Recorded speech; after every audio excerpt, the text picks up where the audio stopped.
വേണ്ടത് ശാശ്വതമായ പരിഹാരമാണ്. കാരണം ഞാനും വെള്ളപ്പൊക്കത്തെ പ്രളയത്തെ ബാധിക്കപ്പെട്ട ഒരു വ്യക്തിയാണ്. എൻ്റെ വീട്ടിലും വെള്ളം കയറിയ ഒരാളാണ്.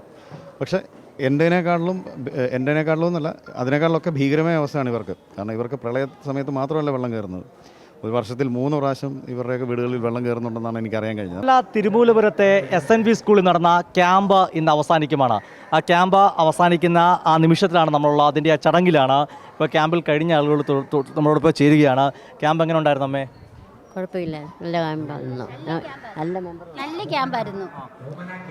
ക്യാമ്പ് അവസാനിക്കുവാണ്. മെമ്പറിൻ്റെ നേതൃത്വത്തിൽ നിങ്ങൾക്ക് ചില സഹായങ്ങളൊക്കെ നൽകുന്നത് എങ്ങനെയുണ്ട്? മെമ്പർന്ന് വെച്ചാൽ ഈ വെള്ളപ്പൊക്കത്തിൽ ഞങ്ങളുടെ കൂടെ നിന്നെന്നാണ് ഞങ്ങൾക്ക് പറയാൻ പറ്റത്തുള്ളൂ. എല്ലാ സഹായങ്ങളും ഞങ്ങൾക്ക് ചെയ്തു തന്നിട്ടുണ്ട്. മെമ്പർ അടിപൊളിയാണ്. ഇപ്പോൾ ആളുകൾ പറഞ്ഞ, അതായത് അവരോടൊപ്പം നിന്ന ward member MC Aneesh Kumar തിരക്കിലാണ് അദ്ദേഹം. നമുക്ക് ഇടയ്ക്ക് സംസാരിക്കാം. ആളുകൾക്ക് ചെറിയൊരു സഹായം നൽകിക്കൊണ്ടിരിക്കുകയാണ്. ആളുകൾ പറയുമായിരുന്നു മെമ്പർ കട്ടയ്ക്ക് സപ്പോർട്ട് ചെയ്യുന്നു. പ്രശാന്തേട്ടൻ ഉൾപ്പെടെയുള്ളവരും നിങ്ങളുടെ ഒപ്പം കൂടെ നിൽക്കുന്നു. ഈ ക്യാമ്പ് സമാപിക്കുമ്പോൾ ക്യാമ്പ് ദുഃഖമാണ്, എന്നാൽ പോലും നമുക്ക് ആളുകളെ ഒന്ന് സന്തോഷത്തോടെ പറഞ്ഞു വിടാൻ, ദുഃഖത്തോടാണെങ്കിലും ഇന്നിപ്പോൾ അവരൊക്കെ ഒരു ചെറിയ കൈസഹായം നൽകി പറഞ്ഞു വിടാൻ സാധിക്കുന്നു അല്ലേ? അതെ, ചെറിയൊരു കൈസഹായം നമുക്ക് ഇവർക്ക് നൽകാൻ വേണ്ടി കഴിയുന്നുണ്ട്. എൻ്റെ വാർഡിൽ 203 കുടുംബങ്ങളാണ് പ്രളയത്തിൽ ആയിട്ടുള്ളത്. അതിലെ കുറച്ച് പേർ വീടുകൾ ഒഴിച്ച് ബാക്കി മുഴുവൻ പേരും ഈ ക്യാമ്പിലുണ്ട്. തിരുവല്ല നഗരത്തിലെ ഏറ്റവും വലിയ ക്യാമ്പായിരുന്നു ഈ ക്യാമ്പ്. ഇവിടെ മുഴുവൻ മുങ്ങിപ്പോയവരാണ്. വീട് പൂർണ്ണമായും മുങ്ങിപ്പോയി. വീടിൻ്റെ മുകളിലൂടെ വള്ളങ്ങൾ പൊയ്ക്കൊണ്ടിരുന്ന ഒരു സാഹചര്യമാണ് ഇത്തവണത്തെ പ്രളയത്തിലുണ്ടായത്. എന്ന് വെച്ചാൽ ശേഖരിച്ച് വെച്ചതും ഉയർത്തി വെച്ചതും എല്ലാം നഷ്ടപ്പെട്ടു പോയി. അവർക്ക് നഷ്ടപ്പെട്ടതെല്ലാം കൊടുക്കാൻ വേണ്ടി കഴിയില്ല. പക്ഷേ നമ്മളെക്കൊണ്ട് ചെയ്യാൻ കഴിയുന്ന സഹായങ്ങൾ നമുക്കിപ്പോൾ നൽകാൻ വേണ്ടി കഴിയുന്നുണ്ട്. വരുന്ന ദിവസങ്ങളിൽ സുമനസ്സുകളുടെ സഹായത്തോടുകൂടി കൂടുതൽ സഹായം ഇവരുടെ എല്ലാം വീടുകളിലേക്ക് എത്തിക്കാൻ വേണ്ടി കഴിയും എന്നുള്ളതാണ് ഒരു ശുഭാപ്തി വിശ്വാസം. പക്ഷേ ഇവർ പ്രളയത്തെ നിരന്തരമായി നേരിടുന്നതിന് കാരണമായ ചില പ്രശ്നങ്ങൾ ഇവിടെയുണ്ട്. ആ പ്രശ്നങ്ങൾ 100 വർഷമായി തിരുവല്ല നഗരസഭ ഭരിക്കുമ്പോൾ, UDF ഭരിക്കുമ്പോൾ, ആ നഗരസഭയിലെ ജലാശയങ്ങൾ ശുചീകരിക്കുകയും തോടുകളിൽ നീരൊഴുക്കുക സുഗമമാക്കുക എന്നുള്ളത് പ്രാദേശിക ഗവൺമെൻറ് എന്നുള്ള നിലയിൽ നഗരസഭയുടെ ഉത്തരവാദിത്തമാണ്. പക്ഷേ കഴിഞ്ഞ കാലങ്ങളെല്ലാം ആവർത്തിച്ച് ആവശ്യപ്പെട്ടിട്ട് നഗരസഭ ഇത് ചെയ്യാത്തതുകൊണ്ടാണ് ഈ ജനങ്ങൾ എല്ലാ വർഷവും 3 തവണ ഈ ദുരിതത്തിലേക്ക് പോകുന്നത്. ശക്തമായ പ്രതിഷേധങ്ങളുമായി ക്യാമ്പ് ഞങ്ങൾക്ക് വളരെ ദുഃഖമുണ്ടാക്കുന്ന കാര്യമാണ്. ചെറിയ ചെറിയ സന്തോഷങ്ങൾ അവർക്ക് ഞങ്ങളുടെയൊക്കെ സഹായങ്ങൾ കൊണ്ടുണ്ടാകുന്നുണ്ടെങ്കിൽ പോലും അവരുടെ ഏറ്റവും പ്രധാനപ്പെട്ട പ്രശ്നം പരിഹരിക്കപ്പെടാതെ കിടക്കുകയാണ്. അത് വരും ദിവസങ്ങളിൽ ആ പ്രശ്നങ്ങൾ പരിഹരിക്കപ്പെടുന്നതിന് വേണ്ടി നിങ്ങളുടെ എല്ലാവരുടെയും സഹായവും ഈ ജനങ്ങളുടെ എല്ലാവരുടെയും പിന്തുണയോടുകൂടി വലിയ ശക്തമായ സമരങ്ങളിലേക്ക് നമ്മൾ പോകേണ്ടതായുണ്ട്. ഒരുപാട് സുമനസ്സുകൾ സഹായിച്ചു, ഒരുപാട് സുമനസ്സുകൾ നമ്മളെ സഹായിച്ചിട്ടുണ്ട്. ആ സഹായത്തിൽ എടുത്തു പറയേണ്ട ആളാണ് ഒന്ന് നമ്മുടെ ചലച്ചിത്ര മേഖലയിൽ പ്രവർത്തിക്കുന്ന പ്രശസ്തനായ സിനിമാ താരം പ്രശാന്ത് അലക്സാണ്ടർ, തിരുവല്ലക്കാരൻ കൂടിയാണ്. അദ്ദേഹത്തിൻ്റെ സഹായമുണ്ടായിട്ടുണ്ട്. പിന്നെ ആറ്റിങ്ങൽ നഗരസഭയിൽ നിന്നും ഒരു നഗരസഭാ കൗൺസിലർ നമുക്ക് സാധനങ്ങൾ എത്തിച്ചിട്ടുണ്ട്. പിന്നെ PKSൻ്റെ ജില്ലാ സെക്രട്ടറിയുടെ സഹായം കിട്ടിയിട്ടുണ്ട്. CPMൻ്റെ ജില്ലാ സെക്രട്ടേറിയറ്റ് മെമ്പറായിട്ടുള്ള സനൽകുമാർ ഇവർക്കുള്ള അരി ആഹാരങ്ങൾ നൽകുന്നതിന് വേണ്ടി എത്തിച്ചിട്ടുണ്ട്. അങ്ങനെ നിരവധിയായിട്ടുള്ള ആൾക്കാർ ഇവിടെ നമുക്ക് സഹായങ്ങളുമായി എത്തിയിട്ടുണ്ട്. ജനപ്രതിനിധികൾ, MLAയും ഒക്കെ തന്നെ വന്നിട്ടുണ്ട്. തിരുവല്ലക്കാരനാണ് പ്രശാന്തേട്ടൻ. തിരുവല്ലക്കാരെന്ന് പറയുമ്പോൾ തിരുവല്ലയുടെ എല്ലാ വിഷയങ്ങളിലും സജീവമായിട്ട് നിൽക്കുന്ന ഒരാൾ കൂടിയാണ്. ക്യാമ്പിൽ മാത്രമല്ല, സ്കൂളുകൾ ഒക്കെ തന്നെ നിൽക്കുന്ന ഒരാൾ കൂടിയാണ് പ്രശാന്തേട്ടാ. കട്ടയ്ക്ക് നിൽക്കുവാണ് ആളുകളുടെ ഒപ്പം അല്ലേ?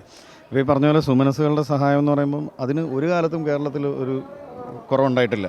കാരണം മനുഷ്യനൊരു പ്രശ്നം വരുമ്പോൾ ഉറപ്പായിട്ടും മനുഷ്യൻ്റെ ആവശ്യങ്ങളുമായിട്ട് സഹകരിച്ച് മുന്നോട്ട് പോവുകയും ചെയ്യും. ഏത് ഗവൺമെൻറ് ആക്ട് ചെയ്യുന്നതിന് മുമ്പേ മനുഷ്യർ പരസ്പരം സഹായിക്കാനും ഒക്കെ ആക്ട് ചെയ്യും. ഇപ്പം ഇതിൽ എൻ്റെ ഇൻവോൾവ്മെൻ്റ് എന്ന് പറഞ്ഞാൽ എൻ്റെ മാത്രമല്ല, എൻ്റെ മേഖലയിൽ പ്രവർത്തിക്കുന്ന, എൻ്റെ ചലച്ചിത്ര മേഖലയിൽ പ്രവർത്തിക്കുന്ന സുഹൃത്തുക്കളുണ്ട്. ഞങ്ങൾ ക്രിക്കറ്റ് കളിയുന്ന കേരള സ്ട്രൈക്കേഴ്സ് ടീമിൻ്റെ ആൾക്കാർ എല്ലാവരും കൂടെ ചേർന്നിട്ടാണ് ഇവിടുത്തെ ഈ പ്രവർത്തനങ്ങളിൽ എൻ്റെ കൈത്താങ്ങായിട്ട് എൻ്റെ കൂടെ എൻ്റെ പേഴ്സണൽ സുഹൃത്തുക്കൾ നിന്നിട്ടുണ്ട്. പക്ഷേ ഇതെന്നൊക്കെ പറയുന്നത് ഒരു താൽക്കാലിക ആശ്വാസങ്ങൾ മാത്രമാണ്. ഇപ്പോൾ ക്യാമ്പിലേക്ക് വന്നിട്ട് തിരിച്ചു പോകുമ്പോൾ നിങ്ങൾ ഒറ്റയ്ക്കല്ല, നമ്മളെല്ലാവരും നിങ്ങളുടെ കൂടെ ഉണ്ട് എന്ന് അവരെ തോന്നിപ്പിക്കാൻ വേണ്ടി ചെയ്യുന്ന ചില കാര്യങ്ങൾ മാത്രമാണ്. വേണ്ടത് ശാശ്വതമായ പരിഹാരമാണ്. കാരണം ഞാനും വെള്ളപ്പൊക്കത്തെ പ്രളയത്തെ ബാധിക്കപ്പെട്ട ഒരു വ്യക്തിയാണ്. എൻ്റെ വീട്ടിലും വെള്ളം കയറിയ ഒരാളാണ്. പക്ഷേ എൻ്റെനേക്കാളിലും എന്നല്ല, അതിനേക്കാളൊക്കെ ഭീകരമായ അവസ്ഥയാണ് ഇവർക്ക്. കാരണം ഇവർക്ക് പ്രളയ സമയത്ത് മാത്രമല്ല വെള്ളം കയറുന്നത്, ഒരു വർഷത്തിൽ 3 പ്രാവശ്യം ഇവരുടെയൊക്കെ വീടുകളിൽ വെള്ളം കയറുന്നുണ്ടെന്നാണ് എനിക്കറിയാൻ കഴിഞ്ഞത്. അപ്പോൾ അത് ഒരു പരിഹരിക്കപ്പെടാവുന്ന ഒരു പ്രശ്നമാണെന്നാണ് നമ്മൾ മനസ്സിലാക്കുന്നത്. അപ്പം അത് പരിഹരിക്കപ്പെടണം. അതിനു വേണ്ടിയിട്ടുള്ള നീക്കങ്ങളാണ് എല്ലാ ഭാഗത്തു നിന്നും ഉണ്ടാവേണ്ടത്. നമ്മൾ മനുഷ്യർ പരസ്പരം സഹായിക്കുകയും സഹകരിക്കുകയും ചേർത്ത് നിർത്തുകയും ഒക്കെ ചെയ്യും. പക്ഷേ നമ്മൾ ജയിപ്പിച്ചു വിട്ട സർക്കാരും നമ്മുടെ ജനപ്രതിനിധികളും നമ്മൾക്ക് വേണ്ടി കാര്യങ്ങൾ ചെയ്യേണ്ടതുമായിട്ടുള്ള ആൾക്കാർ വേണ്ട കാര്യങ്ങൾ ഇതിനുവേണ്ടി ചെയ്യണം എന്നുള്ളതാണ് പ്രധാനമായിട്ടും പറയാനുള്ളൊരു കാര്യം. ജില്ലാ സെക്രട്ടറി CN രാജനോട് ചേർന്നുള്ള അധ്യാപകൻ കൂടിയാണ്. രാജേട്ടാ, ക്യാമ്പ് അവസാനിക്കുവാണ്. അവരോടൊപ്പം നമ്മൾ കൂടുതൽ പ്രവർത്തനങ്ങൾ കൂടെ നിൽക്കേണ്ട ഒരു ആവശ്യമുണ്ടല്ലേ? തീർച്ചയായിട്ടും ഇവരെ സംബന്ധിച്ചിടത്തോളം ഇവിടെ സൂചിപ്പിക്കപ്പെട്ടു കഴിഞ്ഞു. ഒരു വർഷത്തിൽ 3 പ്രാവശ്യം അവർ വെള്ളത്തിന് ഇരകളാകുന്നവരാണ്. ശാശ്വതമായ പരിഹാരമാണ് വേണ്ടത് എന്നുള്ളത് ഇവിടുത്തെ പൊളിറ്റിക്കൽ നേതൃത്വവും അതോടൊപ്പം തന്നെ ഇതിന് വേണ്ടി മുൻകൈ എടുക്കേണ്ട നഗരസഭ ഉൾപ്പെടെ മുൻകൈ എടുത്ത് ഈ വിഷയം പരിഹരിക്കപ്പെടണം. ഇല്ലായെങ്കിൽ അത് ശക്തമായി സത്യം പറഞ്ഞാൽ അവരോട് നമ്മൾ കാണിക്കുന്ന ഒരു എന്താ പറയേണ്ട ഒരു അവസ്ഥയാണത്.